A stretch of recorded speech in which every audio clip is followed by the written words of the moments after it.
السلام علیکم ورحمۃ اللہ وبرکاتہ۔ اللہ تعالی فرماتا ہے السابقون الأولون من المهاجرين والأنصار والذين اتبعوهم بإحسان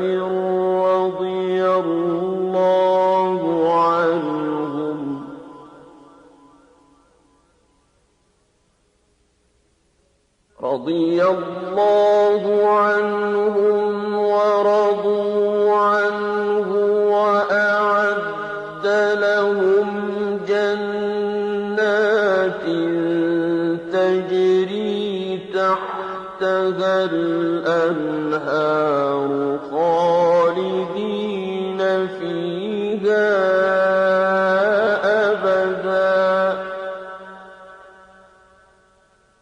ذلك الفوز العظیم۔ یعنی مہاجرین اور انصار میں سے جنہوں نے اسلام لانے میں سبقت اور اولیت کا شرف حاصل کیا، اور وہ لوگ جنہوں نے نیکوکاری میں ان کی اتباع کی، اللہ ان سے خوش اور وہ اللہ سے خوش ہیں۔ اللہ نے ان کے لیے ایسے باغ تیار کر رکھے ہیں جن کے نیچے نہریں بہہ رہی ہیں، وہ ان میں ہمیشہ رہیں گے، یہ بڑی کامیابی ہے۔ صحابہ کرام کی جماعت میں مہاجرین اور انصار افضل ہیں، پھر انصار پر مہاجرین کو فضیلت حاصل ہے، اور مہاجرین پر عشرہ مبشرہ کو فضیلت حاصل ہے۔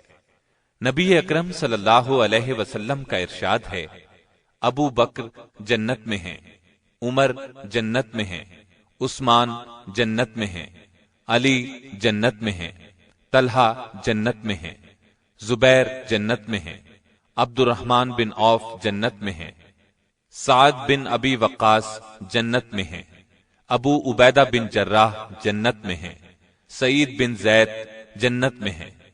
اس حدیث کو ترمذی اور ابن ماجہ نے سیدنا عبد الرحمن بن عوف اور سیدنا سعید بن زید کے واسطے سے روایت کیا ہے۔ سیدنا طلحہ بن عبید اللہ کا حال سناتے ہیں، آپ ہمارے پیارے نبی صلی اللہ علیہ وسلم کے اس دنیا میں تشریف لانے کے کوئی 25 سال بعد پیدا ہوئے۔ جس وقت نبی صلی اللہ علیہ وسلم نے نبوت کا اعلان فرمایا، آپ اس وقت 15 سال کے تھے۔ اس طرح وہ 596 عیسوی میں پیدا ہوئے۔ ماں باپ نے نام طلحہ رکھا، کنیت ابو محمد تھی، یہ ان کے بیٹے کے نام پر تھی۔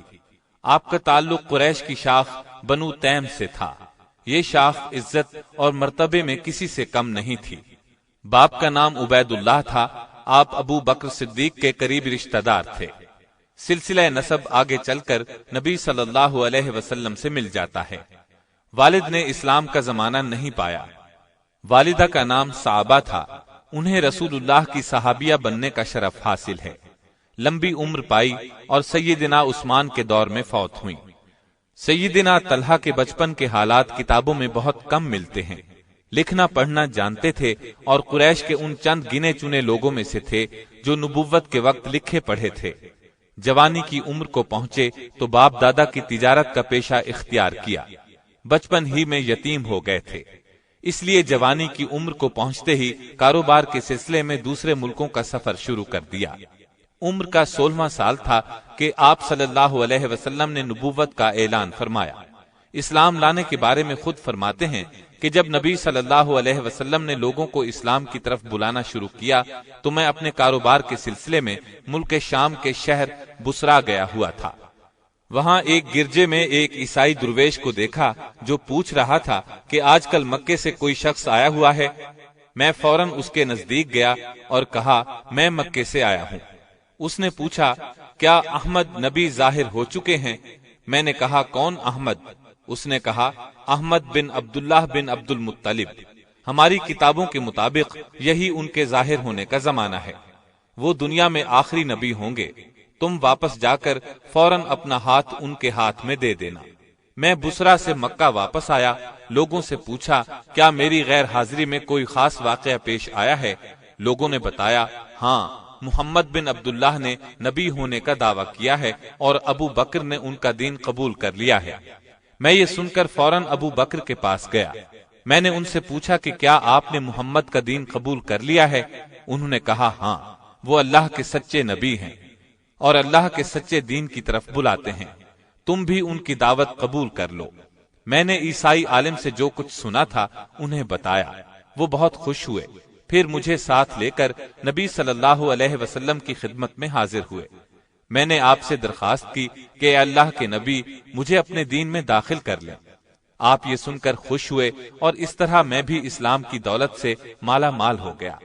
آپ سب سے پہلے ایمان لانے والوں میں شامل ہیں۔ طلحہ بن عبید اللہ کے چچا اور بڑے بھائی عثمان بن عبید اللہ کو جب یہ معلوم ہوا تو ان کو سخت غصہ آیا۔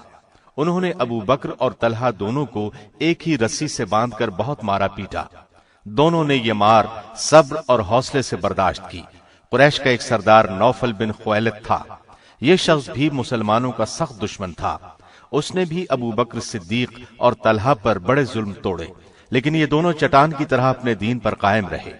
والدہ بھی شروع میں اسلام کے خلاف تھی، ان کو اسلام قبول کرنے کی خبر ہوئی تو بہت بگڑی، بہت سختی کی، لیکن بیٹے نے اسلام سے منہ نہ موڑا۔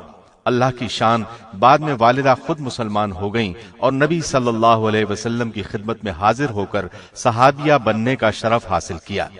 جب یہ کسی طرح اسلام چھوڑنے پر آمادہ نہ ہوئے تو ان کو ان کے حال پر چھوڑ دیا۔ تب طلحہ اپنے کاروبار میں پھر سے مشغول ہو گئے، ساتھ ہی نبی صلی اللہ علیہ وسلم کی خدمت میں بھی باقاعدگی سے حاضر ہونے لگے۔ نبوت کے 13ویں سال رسول اللہ نے مدینے کی طرف ہجرت فرمائی۔ ان دنوں سیدنا طلحہ اپنے تجارتی قافلے کے ساتھ شام کے سفر پر تھے۔ یہ شام سے واپس آ رہے تھے۔ راستے میں ان کی ملاقات نبی صلی اللہ علیہ وسلم سے ہو گئی۔ انہوں نے کچھ شامی کپڑے آپ اور ابو بکر صدیق کو پیش کیے اور بتایا کہ مدینے کے لوگ بہت بےتابی سے آپ کا انتظار کر رہے ہیں۔ پھر وہ مکے کی طرف روانہ ہو گئے اور نبی صلی اللہ علیہ وسلم نے مدینے کی طرف اپنا سفر جاری رکھا۔ سیدنا طلحہ نے چند دنوں کے اندر اندر اپنے کاروبار کو سمیٹا اور پھر مدینے کی طرف روانہ ہوئے۔ والدہ نے بھی آپ کے ساتھ ہجرت کی۔ مدینے میں آپ سعد بن زرارہ انصاری کے مہمان بنے۔ بھائی چارے کے وقت نبی صلی اللہ علیہ وسلم نے سیدنا طلحہ بن عبید اللہ کو کعب بن مالک کا بھائی بنایا۔ بدر کا معرکہ پیش آیا تو آپ نے طلحہ بن عبید اللہ اور سعید بن زید کو کافروں کی خبر لینے کے لیے شام بھیجا۔ جب یہ واپس آئے تو بدر کی لڑائی ختم ہو چکی تھی۔ آپ دونوں کو لڑائی میں شریک سمجھا گیا، اس لیے کہ انہیں کافروں کی خبریں لانے کے لیے بھیجا گیا تھا اور یہ کام بھی لڑائی ہی کا ایک حصہ تھا، لہٰذا مال غنیمت میں سے انہیں بھی ایک حصہ دیا اور یہ بھی فرمایا کہ تم جہاد کے ثواب سے محروم نہیں رہو گے۔ احد کی لڑائی میں بھی آپ شریک تھے۔ جس وقت رسول اللہ صلی اللہ علیہ وسلم کی ہدایت پر عمل نہ کرنے کی وجہ سے مسلمانوں کے پاؤں اکھڑے تو اس وقت جن صحابہ نے آپ کی حفاظت کے لیے خود کو ڈھال بنایا ان میں سیدنا طلحہ بھی تھے۔ کافر بار بار آپ کو شہید کرنے کے ارادے سے آپ کی طرف بڑھتے، لیکن آپ کے جانثار سر دھڑ کی بازی لگا کر انہیں پیچھے دھکیل دیتے۔ کئی موقعوں پر آپ نے فرمایا کوئی ہے جو انہیں روکے؟ ہر موقع پر سیدنا طلحہ بن عبید اللہ نے آگے بڑھ کر عرض کیا، اے اللہ کے رسول میں حاضر ہوں۔ آپ نے دوسرے جانثاروں کے ساتھ کافروں کو قریب نہ آنے دیا۔ ایک موقع ایسا آیا کہ دوسرے جانثار کافروں کے گھیرے میں آ گئے، اب صرف طلحہ بن عبید اللہ ہی نبی کے قریب رہ گئے۔ آپ صلی اللہ علیہ وسلم کو خطرے میں دیکھ کر آپ دائیں بائیں آگے پیچھے سے آنے والے تیروں، نیزوں اور پتھروں کے وار اپنے جسم پر روکنے لگے۔ اپنے خون میں نہا گئے، جسم زخموں سے چھلنی ہو گیا، لیکن رسول اللہ صلی اللہ علیہ وسلم پر اپنی جان قربان کرنے کی تڑپ نے ان میں ایسی طاقت بھر دی کہ وہ برابر ڈٹے رہے اور تلوار چلاتے رہے۔ غرض بہت دیر تک اسی طرح آپ صلی اللہ علیہ وسلم کی حفاظت کا فرض ادا کرتے رہے، یہاں تک کہ دوسرے صحابہ لوٹ آئے جن کے پاؤں اکھڑ گئے تھے۔ اب سب نے مل کر کافروں کو پیچھے دھکیل دیا۔ ادھر دوسرے مسلمانوں کو بھی پتہ چل گیا کہ آپ کی شہادت کی خبر غلط تھی، چنانچہ وہ بھی پھر سے جمع ہو کر لڑنے لگے۔ اس طرح کافر میدان چھوڑ کر بھاگ نکلے۔ نبی صلی اللہ علیہ وسلم زخمی بھی ہوئے تھے، اس لیے سیدنا طلحہ نے اپنے زخموں کی پرواہ کیے بغیر آپ صلی اللہ علیہ وسلم کو اپنی کمر پر سوار کر کے پہاڑ کی چوٹی پر پہنچایا۔ اس موقع پر آپ نے فرمایا طلحہ بن عبید اللہ نے جنت واجب کر لی۔ کافروں کے بھاگنے کے بعد سیدنا ابو بکر صدیق نے طلحہ کے جسم پر زخموں کو گنا۔ آپ کو تیر، تلوار اور نیزے کے 70 زخم آئے تھے۔ ایک ہاتھ پر ایسا زخم بھی آیا جس کا اثر ساری زندگی رہا۔ یہ بھی کہا جاتا ہے کہ ان کا پورا ہاتھ ہمیشہ کے لیے شل ہو گیا، اور یہ بھی کہا گیا کہ 2 انگلیاں ہمیشہ کے لیے بیکار ہو گئی تھیں۔ آپ جب نبی صلی اللہ علیہ وسلم کی حفاظت کے لیے زخم پر زخم کھا رہے تھے تو آپ نے ان کے بارے میں یہ الفاظ بھی ارشاد فرمائے، یہ طلحہ نہیں خیر ہے، یعنی طلحہ نیکی اور بھلائی کا نمونہ ہے۔ ابو بکر فرمایا کرتے تھے، احد کا دن سچ پوچھو تو طلحہ کا دن تھا۔ عمر فاروق انہیں دیکھ کر فرمایا کرتے تھے، اے طلحہ، اے احد والے، اے صاحب احد، اے احد کے مرد میدان۔ احد کی لڑائی کے بعد بھی جو لڑائیاں ہوئیں ان سب میں بھی سیدنا طلحہ رسول اللہ کے ساتھ رہے۔ ہجرت کے 6 سال جب بیعت رضوان ہوئی تو اس وقت بھی سیدنا طلحہ موجود تھے۔ اس کے بعد آپ نے خیبر کی لڑائیوں میں بھی برابر حصہ لیا۔ فتح مکہ کے موقع پر بھی آپ کے ساتھ تھے۔ حنین کی لڑائی میں بھی آپ 12,000 مجاہدین کے ساتھ روانہ ہوئے، ان میں طلحہ بھی تھے۔ اس لڑائی کے شروع میں بھی مسلمانوں کے پاؤں اکھڑ گئے تھے۔ ایسے نازک وقت میں سیدنا عباس نے مسلمانوں کو اس طرح آواز دی، اے انصار کی جماعت، اے وہ لوگوں جنہوں نے درخت کے نیچے اسلام کی خاطر جانیں قربان کرنے کی بیعت کی۔ اس آواز کا کانوں میں پڑنا تھا کہ مسلمان پلٹ پڑے اور نہایت بہادری سے لڑ کر دشمن کو شکست دی۔ تبوک کی مہم کے لیے سیدنا طلحہ نے آپ کی خدمت میں ایک بڑی رقم پیش کی۔ اس رقم کو دیکھ کر آپ نے انہیں فیاض کا لقب عطا فرمایا۔ تبوک کے سفر میں بھی سیدنا طلحہ آپ کے ساتھ تھے۔ ہجرت کے 10ویں سال نبی صلی اللہ علیہ وسلم حج کے لیے مکہ تشریف لے گئے۔ 1 لاکھ سے زائد مسلمان ساتھ تھے، ان میں سیدنا طلحہ بھی شریک تھے۔ جس وقت آپ نے حج کا احرام باندھا اس وقت آپ اور طلحہ کے سوا کسی کے پاس قربانی کے جانور نہیں تھے۔ حجۃ الوداع کے بعد نبی صلی اللہ علیہ وسلم نے ہجرت کے 11ویں سال وفات پائی۔ آپ کے لیے یہ زندگی کا سب سے بڑا صدمہ تھا۔ ابو بکر صدیق رضی اللہ عنہ اپنی خلافت کے زمانے میں ان سے بڑے بڑے کاموں میں مشورے لیتے رہے۔ 2.25 سال کی خلافت کے بعد ابو بکر صدیق کا انتقال ہوا اور ان کی وصیت کے مطابق سیدنا عمر فاروق خلیفہ بنے تو طلحہ دل و جان سے ان کے حامی اور مددگار رہے۔ سیدنا عمر ان کا حد درجے احترام کرتے، انہیں اپنی مجلس شورا میں شامل کیا، ان کے مشوروں کی ہمیشہ قدر کی۔ شہادت سے پہلے عمر رضی اللہ عنہ نے خلافت کے لیے جو 6 نام دیے تھے ان میں سیدنا طلحہ کا نام بھی شامل تھا۔ سیدنا عثمان کی خلافت پر مسلمانوں کا اتفاق ہو گیا۔ سیدنا طلحہ ان کے دور میں مدینہ ہی میں رہے۔ سیدنا عثمان رضی اللہ عنہ کے بعد سیدنا علی رضی اللہ عنہ خلیفہ بنے۔ مدینے کے مسلمانوں نے ان کے ہاتھ پر بیعت کر لی۔ سیدنا طلحہ نے بھی بیعت کی، لیکن جب انہوں نے دیکھا کہ جن لوگوں نے سیدنا عثمان کے خلاف بغاوت کی تھی ان میں سے بھی اکثر نے سیدنا علی سے بیعت کر لی ہے اور ان کے لشکر میں شامل ہو گئے ہیں، تو وہ سیدنا زبیر اور دوسرے کچھ صحابہ کو لے کر سیدنا علی رضی اللہ عنہ سے ملے۔ ان سے درخواست کی کہ قاتلوں کو پکڑ کر شریعت کے مطابق سزا دی جائے، کیونکہ ہم نے اس شرط پر آپ سے بیعت کی تھی کہ آپ مجرموں کو سزا دیں گے۔ سیدنا علی نے یہ سن کر فرمایا، عثمان کے گھر کا محاصرہ کرنے والوں کی تعداد ہزاروں میں ہے، موجودہ حالات میں ان سے قاتلوں کا پتہ چلانا مشکل ہے، ذرا امن ہو لے پھر تحقیق کر کے قاتلوں کو پکڑا جائے گا۔ ان کا جواب سن کر سیدنا طلحہ اور زبیر مکہ تشریف لے گئے۔ سیدہ عائشہ حج کے سلسلے میں مکہ میں موجود تھیں، سارے حالات انہیں بتائے۔ ان حضرات نے انہیں بتایا کہ مدینے کے لوگ بہت پریشان ہیں، وہ نہ اپنی حفاظت کر سکتے ہیں، نہ سیدنا عثمان کے خون کا بدلہ لے سکتے ہیں، اور علی باغیوں میں گھر کر رہ گئے ہیں۔ اس طرح سیدہ عائشہ رضی اللہ عنہا نے ان دونوں بزرگوں سے مشورہ کیا، حالات کو سدھارنے کے لیے بصرہ کی طرف روانہ ہوئیں، کیونکہ وہاں سیدنا طلحہ کے حامی بہت زیادہ تھے۔ راستے میں بہت سے لوگ ان کے ساتھ شامل ہوتے چلے گئے۔ ادھر سیدنا علی رضی اللہ عنہ کو لشکر کی آمد کی اطلاع ملی، وہ اپنے لشکر کے ساتھ آگے بڑھے۔ دونوں فوجیں بصرہ کے مقام پر ایک دوسرے کے آمنے سامنے آ گئیں۔ صلح کی بات چیت کی بہت کوشش کی گئی۔ سیدہ عائشہ کی طرف سے عثمان کا بدلہ لینے کا مطالبہ کیا گیا۔ سیدنا علی رضی اللہ عنہ نے اپنی مجبوریاں بیان کی۔ قریب تھا کہ صلح ہو جاتی، لیکن علی رضی اللہ عنہ کے لشکر میں موجود باغیوں نے جنگ چھیڑ دی۔ اب دونوں طرف سے جنگ شروع ہو گئی، دونوں طرف سے بہت سے مسلمان شہید ہو گئے۔ آخر سیدہ عائشہ رضی اللہ عنہا کے لشکر کو شکست ہوئی۔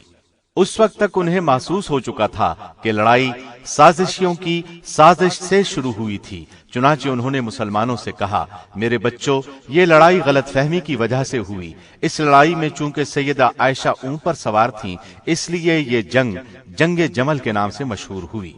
لڑائی شروع ہونے سے پہلے سیدنا علی رضی اللہ عنہ گھوڑے پر بیٹھ کر میدان میں آئے اور سیدنا زبیر کو رسول اللہ صلی اللہ علیہ وسلم کی ایک پیش گوئی یاد دلائی۔ آپ نے اس وقت کچھ اس طرح کے الفاظ فرمائے تھے، اے زبیر، تم علی کے مقابلے پر آؤ گے، اس وقت تم غلطی پر ہوگے۔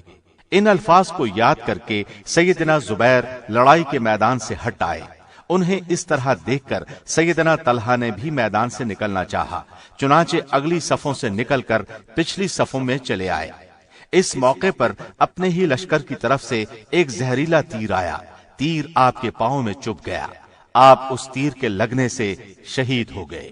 کہا جاتا ہے کہ اس لڑائی میں سب سے پہلے سیدنا طلحہ ہی شہید ہوئے، اور ظاہر ہے اس وقت تک جنگ شروع نہیں ہوئی تھی، لہٰذا یہ تیر ان کے کسی مخالف نے چھوڑا تھا۔ علی رضی اللہ عنہ کو طلحہ رضی اللہ عنہ کی شہادت کی خبر ملی تو انہیں بہت صدمہ ہوا۔ آپ کی شہادت کا واقعہ 10 جمادی الاول 36 ہجری میں پیش آیا۔ اس وقت ان کی عمر 64 سال تھی۔ آپ کا قد درمیانے سے قدرے چھوٹا، چہرے کا رنگ سرخ و سفید، بدن خوب بھرا ہوا، سینہ چوڑا تھا۔ ذریعہ آمدنی تجارت تھا، حجاز کے بڑے تاجروں میں شمار ہوتا تھا۔ اپنی دولت اللہ کے راستے میں لٹاتے رہتے، جس قدر وہ اپنا مال اللہ کے راستے میں لٹاتے تھے، اللہ تعالیٰ آپ کو اس سے کہیں زیادہ مال عطا کرتا تھا۔ یہی وجہ تھی کہ اپنے پیچھے لاکھوں دینار اور ایک بڑی جائیداد چھوڑی۔ آپ کے دسترخوان پر 20 لوگ کھانا کھاتے تھے۔ مختلف اوقات میں کئی شادیاں کی، 4 لڑکیاں اور 11 لڑکے پیدا ہوئے۔ آپ کے سب سے بڑے بیٹے محمد کو نبی صلی اللہ علیہ وسلم کا صحابی بننے کا شرف حاصل ہوا۔ محمد بن طلحہ بہت عبادت گزار تھے، انہوں نے بھی اپنے والد کے ساتھ جنگ جمل میں شہادت پائی۔ سیدنا طلحہ بہت پاکیزہ اخلاق والے تھے، دیانت دار اور سخی تھے، شجاعت تو گویا ان کی گھٹی میں پڑی ہوئی تھی۔ صلہ رحمی کرتے تھے، بہت زیادہ مہمان نواز تھے۔ نبی صلی اللہ علیہ وسلم کے بہت قریبی ساتھی تھے، کثرت سے آپ کی باتیں سنی، لیکن حدیث نقل کرنے میں حد درجے احتیاط سے کام لیتے تھے۔ یہی وجہ ہے کہ کتب احادیث میں ان سے روایت کی گئی احادیث بہت کم ملتی ہیں۔ اس وقت تک کوئی حدیث بیان نہیں کرتے تھے جب تک ایک ایک لفظ کے بارے میں یقین نہیں ہوتا تھا۔ ایک بار ایک دیہاتی ان کی موجودگی میں رسول اللہ کی خدمت میں حاضر ہوا، اس نے آپ سے دین کے بارے میں کئی باتیں پوچھی۔ فرماتے ہیں اس دیہاتی کے بال بکھرے ہوئے تھے، وہ اسلام کے بارے میں پوچھ رہا تھا۔ آپ نے فرمایا دن رات میں 5 نمازیں پڑھنا ہر مسلمان پر فرض ہے۔ اس نے پوچھا کیا اس کے علاوہ بھی کچھ نمازیں میرے ذمے ہیں؟ آپ نے فرمایا تجھ پر اور کوئی نماز فرض نہیں، ہاں اپنی طرف سے پڑھنا چاہو تو پڑھ سکتے ہو، یعنی نفل نمازیں۔ پھر اس نے روزے کے بارے میں پوچھا، میرے ذمے کیا ہے؟ آپ نے فرمایا فقط 30، اگر تو اپنی طرف سے رکھنا چاہے تو رکھ سکتا ہے، یعنی نفلی روزے۔ پھر نبی صلی اللہ علیہ وسلم نے اس سے زکوٰۃ کا ذکر کیا۔ اس نے پھر کہا اس کے علاوہ بھی کچھ دینا میرے ذمے ہے؟ آپ نے فرمایا نہیں، کچھ نہیں، لیکن اگر تو اپنی طرف سے کچھ دینا چاہے تو دے سکتا ہے۔ اس کے بعد آپ نے اسے دین کی کچھ اور باتیں بتائیں۔ جب وہ اٹھ کر جانے لگا تو اس نے کہا میں اللہ کی قسم اس سے زیادہ کچھ نہیں کروں گا۔ آپ نے فرمایا اگر اس نے سچ کہا تو یہ کامیاب ہو گیا۔ آپ بہت سمجھدار تھے، پوری طرح جوان نہیں ہوئے تھے کہ نبی صلی اللہ علیہ وسلم نے نبوت کا اعلان فرمایا، لوگوں کو رازداری سے اسلام کی طرف بلانا شروع کیا۔ آپ تک اسلام کی دعوت پہنچی تو فوراً قبول کر لی۔ باپ دادا کے مذہب پر واپس لانے کے لیے ان پر بہت سختی کی گئی، لیکن انہوں نے تمام سختیاں بہت صبر اور حوصلے سے برداشت کی، لیکن اللہ کے سچے دین کو کسی صورت چھوڑنے پر تیار نہ ہوئے۔ اسلام لانے کے بعد ان کی خوبیاں نکھر کر سامنے آئیں، یہاں تک کہ نبی صلی اللہ علیہ وسلم نے آپ کو خیر کا لقب عطا فرمایا۔ بہادر اور دلیر ہونے کے ساتھ آپ بہت سخی بھی تھے۔ ایک پہاڑ کے دامن میں ایک کنواں مسلمانوں کے لیے خریدا اور لوگوں کو کھانا کھلایا۔ اس پر نبی صلی اللہ علیہ وسلم نے خوش ہو کر فرمایا، اے طلحہ، بے شک تم بڑے فیاض ہو۔ سیدنا عمر رضی اللہ عنہ نے اپنی شہادت سے پہلے جن 6 صحابہ کے نام حکومت کے لیے تجویز فرمائے ان میں آپ کا نام بھی تھا، لیکن آپ نے اپنا حق سیدنا عثمان رضی اللہ عنہ کے لیے چھوڑ دیا۔ اللہ کی ان پر بے شمار رحمتیں ہوں۔